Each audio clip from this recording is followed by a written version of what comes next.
Salut tout le monde, j'espère que vous allez bien les amis, on est parti aujourd'hui pour le 1478e épisode de l'After Zap Image. On va revenir évidemment sur ce qu'il s'est passé hier, mais déjà premièrement on regarde le programme de la journée avec 4 affiches encore une fois. À 11 heures, très belle affiche, le Maroc qui affronte le dernier finaliste, la Croatie. 14 heures, l'Allemagne face au Japon. 17 heures, l'Espagne face au Costa Rica. Et à 20 heures, la Belgique face au Canada. On va démarrer évidemment avec la victoire de l'équipe de France. Les Bleus s'imposent hier 4 buts à 1 face à l'Australie. Pour ceux qui le souhaitent, j'ai réalisé un débrief de cette rencontre. Il défile juste au-dessus de moi. Ça avait pourtant mal démarré pour l'équipe de France qui a été beaucoup trop timoré sur les 20-25 premières minutes de cette rencontre. Goodwin qui ouvre le score côté australien avant l'égalisation de Rabiot. Ensuite, on aura un doublé d'Olivier Giroud et un but de Kylian Mbappé. Petite stat sur cette rencontre largement dominée par les Bleus malgré 20-25 minutes qui ont été très compliquées. Sinon, sur l'ensemble de la rencontre, les Bleus ont évidemment été au-dessus de leur adversaire. 63% de possession à 37, 23 tirs pour l'équipe de France, seulement 4 pour les Australiens qui n'ont plus existé en seconde mi-temps. Une statistique assez sympa, l'équipe de France a marqué au moins 2 buts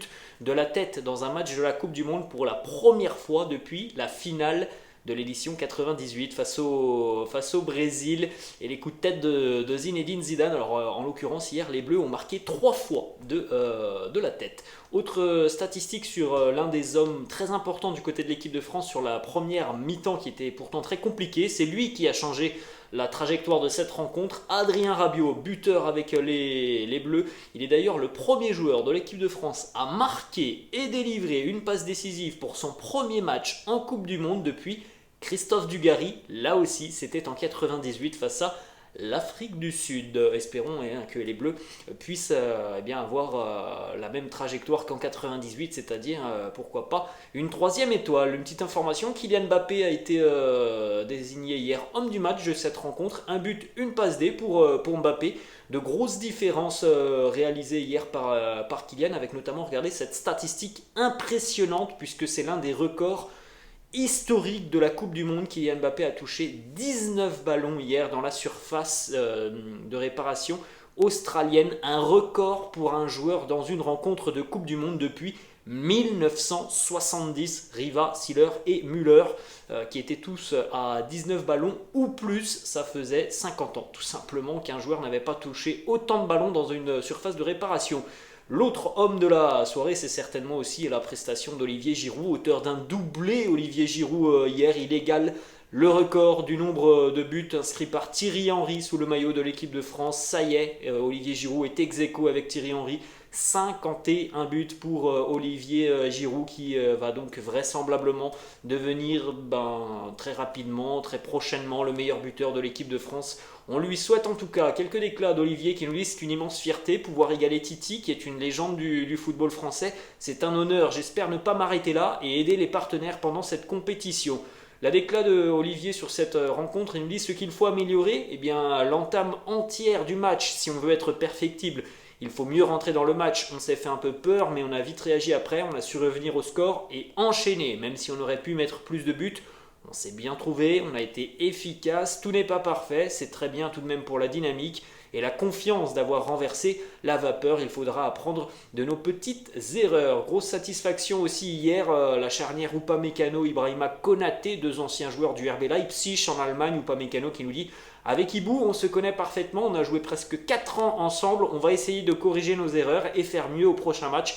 On verra si sur le prochain match, Didier Deschamps reconduira cette charnière, puisqu'il y a aussi toujours la possibilité de faire rentrer l'un des hommes qui est important pour Didier Deschamps, c'est Raphaël Varane. En tout cas hier, grosse satisfaction, le duo Upamecano Ibrahima Konaté. Malheureusement du côté de l'équipe de France, hier on a perdu une nouvelle fois un joueur sur blessure. Lucas Hernandez, sorti sur blessure au bout de même pas 15 minutes de jeu dans cette rencontre. Il a d'ailleurs été remplacé par son frangin Théo qui a été énorme au cours de cette rencontre. On l'a souligné lors du débrief. Petite déclat d'après-match de Didier Deschamps sur l'état de Lucas Hernandez. Il nous dit il va faire des examens, mais bon, ça me semble assez grave. C'est le gros point noir de la soirée. Alors hier dans la soirée, aux alentours de 23h, 23h30, on a eu cette information qui est tombée. Les amis, il n'y a rien d'officiel, mais il semblerait que, voilà, on suspecte en tout cas du côté de l'équipe de France une rupture des ligaments croisés du genou pour Lucas Hernandez. Donc évidemment, ça veut dire fin de mondial et ça veut dire aussi donc de nombreux mois d'absence si ça s'avère être véritablement une rupture des ligaments croisés pour Lucas Hernandez. On va attendre le communiqué officiel de l'équipe de France qui devrait tomber certainement dans le courant de la journée. Ensuite, les amis, on continue avec l'autre résultat du groupe des Bleus. Danemark-Tunisie hier, un match qui se termine sur un score de 0-0, mais un match qui a été très agréable à suivre. On a eu vraiment pas mal de bonnes choses au cours de cette rencontre, notamment une grosse prestation de la sélection tunisienne, très très surprenante, beaucoup d'envie, beaucoup de projections rapides vers l'avant côté tunisien. Ils ont vraiment bousculé cette équipe danoise, même si les occasions nettes et franches, elles sont plutôt danoises. Il y a quand même eu des situations très chaudes pour les Tunisiens. C'est un match qui aurait dû accoucher de au moins un ou deux buts. Après, le nul me semble assez logique, mais franchement, on a vu de très belles choses. Donc, on peut le dire, évidemment, le Danemark et la Tunisie seront deux adversaires beaucoup plus coriaces que l'Australie hier. Pour l'équipe de France, qui, on le rappelle, jouera son prochain match ce week-end. Ça sera face au Danemark samedi. Voilà le classement du groupe D de l'équipe de France, qui est donc en tête avec une bonne différence de but. 3 points pour les Bleus, le Danemark et la Tunisie 1 point. L'Australie, bon dernier, avec 0 points. On poursuit les amis avec l'un des gros résultats de cette journée de mardi, la surprise énorme, l'Argentine battue par l'Arabie Saoudite sur le score de 2-1. Pourtant Léo Messi avait ouvert le score sur penalty au bout de 10 minutes de jeu avant de voir Al-Shehri et Aldo Sarri marquer 2 fois en tout début de seconde mi-temps pour les Saoudiens sur leurs 2 seuls tirs cadrés de la rencontre, 2 buts d'ailleurs qui sont magnifiques côté saoudien. On rappelle tout de même les amis que l'Argentine a perdu son premier match, toute compétition confondue, depuis juillet 2019 face au Brésil. C'est la fin d'une série de 36 matchs consécutifs pour l'Albiceleste sans la moindre défaite. Ça faisait plus de 3 ans que l'Argentine n'avait plus été battue. C'est aussi la deuxième fois que l'Argentine perd en Coupe du Monde après avoir mené à la mi-temps d'une rencontre. La première fois c'est en 1930. Donc voilà, de sacrés records qui sont tombés hier pour l'Argentine de Lionel Scaloni. Donc au final, le record d'invincibilité de l'Italie ne sera pas battu par l'Argentine. L'Italie avec ses 37 matchs consécutifs sans la moindre défaite. Petite information au cours de cette rencontre avec l'organisation tactique incroyable des Saoudiens d'Hervé Renard. On en a parlé lors d'un débrief hier, les amis. Ça a été vraiment quasi parfait ce qu'ils ont fait défensivement les Saoudiens. En première mi-temps, l'Argentine qui s'est vue refuser d'ailleurs 3 buts sur hors-jeu en première mi-temps. En première mi-temps, l'Argentine a été en position de hors-jeu à 7 reprises. C'est déjà une fois de plus que sur l'entièreté du mondial 2018 où il y avait eu 6 hors-jeux sifflés contre l'Argentine. Hier, 7 hors-jeux contre les Argentins sur les 45 premières minutes. C'était lié évidemment à la grosse pression de l'Arabie Saoudite et surtout à cette défense très très haute et à cette agressivité et à ce très bon alignement des Saoudiens. Une petite information d'ailleurs aussi du côté de l'Arabie Saoudite, les amis, sur le gardien qui a été énorme. Il a fait des arrêts importants, le gardien saoudien hier. Lorsqu'il a reçu son trophée d'homme du match, il était à bout de force, le gardien saoudien qui a réalisé un match assez énorme hier. Ensuite, une petite information qui concerne bien cet exploit incroyable du côté du pays, du côté de l'Arabie Saoudite. Le roi Salman d'Arabie Saoudite a annoncé que aujourd'hui serait un jour férié pour le pays suite à la magnifique victoire de l'Arabie Saoudite face à l'Argentine. Regardez aussi le parcours incroyable d'Hervé Renard qui a réalisé déjà des miracles avec des sélections africaines. On rappelle la CAN avec la Zambie, la CAN avec la Côte d'Ivoire. Il a réalisé aussi le fait d'emmener le Maroc au Mondial 2018. C'était la première fois pour les Marocains depuis près de 20 ans. Et là, voilà, ce qu'il fait, c'est fou quand même.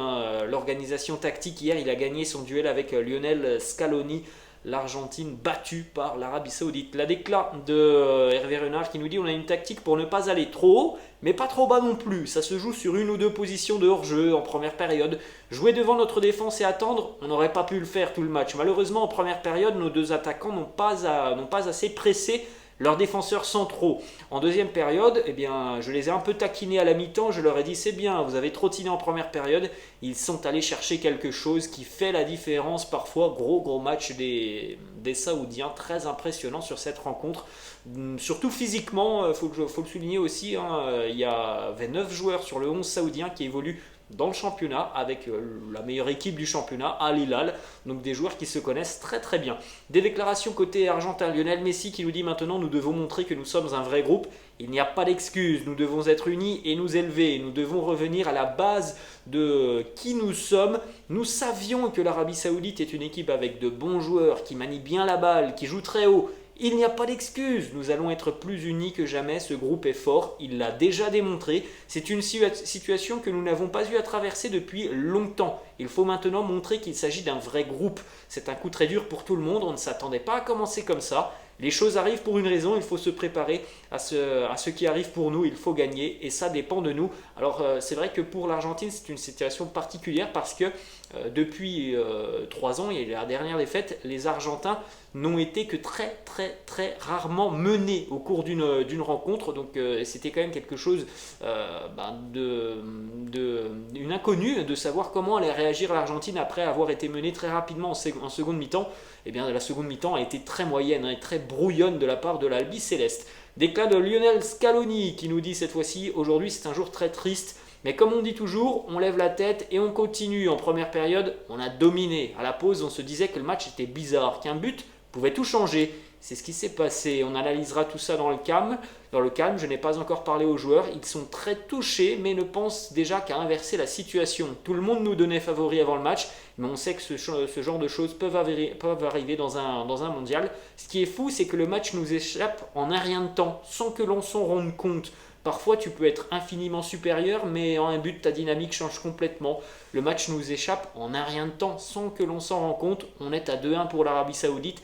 On était dans une bonne passe, on ne pouvait pas rêver mieux, mais c'est la réalité, c'est comme ça. On sortait d'une belle série de victoires, mais on savait qu'elle allait s'arrêter un jour. Autre résultat dans le groupe, le match nul entre le Mexique et la Pologne, 0-0. À noter le penalty sauvé par Memo Ochoa devant Robert Lewandowski. D'ailleurs, c'est le seul tir cadré des Polonais qui ont été très décevants au cours de cette rencontre. Qui méritent pas mieux tout simplement que ce nul. Ils auraient même pu être battus, les Polonais, parce que les Mexicains ont eu quelques situations chaudes, mais voilà, une équipe très moyenne de la Pologne. Guillermo Ochoa qui a sorti le penalty de Robert Lewandowski a été évidemment récompensé du titre d'homme du match. Voilà le classement du groupe les amis, on n'avait pas prévu que l'Arabie Saoudite serait en tête du groupe après la première journée. La Pologne et le Mexique comptent 1 point, l'Argentine est bon dernier et est déjà dos au mur. En ce qui concerne le temps additionnel que l'on voit lors du mondial depuis le début, du temps additionnel impressionnant, quasiment 7, 8, 10, plus de 10 minutes parfois de temps additionnel, on a une réponse de Pierluigi Collina, ancien grand arbitre qui travaille du côté de la FIFA. Il nous dit: les temps de remplacement de pénalty, de célébration, de soins médicaux ou de VAR devront être compensés. On veut éviter les matchs à 42, 43 ou 44 minutes de temps effectif, c'est pour ça que l'on a des matchs à rallonge. Autre information Coupe du Monde les amis, ça concerne le Sénégal qui a été battu par les Pays-Bas. On a vu la sortie sur blessure d'Abdou Diallo et Kouyaté. Diallo devrait être disponible pour affronter le Qatar ce vendredi. Kouyaté lui devrait être forfait pour ce match face au Qatar, mais pourrait de nouveau rejouer ensuite. On va terminer les amis maintenant avec des informations du côté de Manchester United. Premièrement, le club est en vente. La famille Glazer a décidé de vendre, valeur estimée de Manchester United 5,8 milliards d'euros. Ensuite, autre information.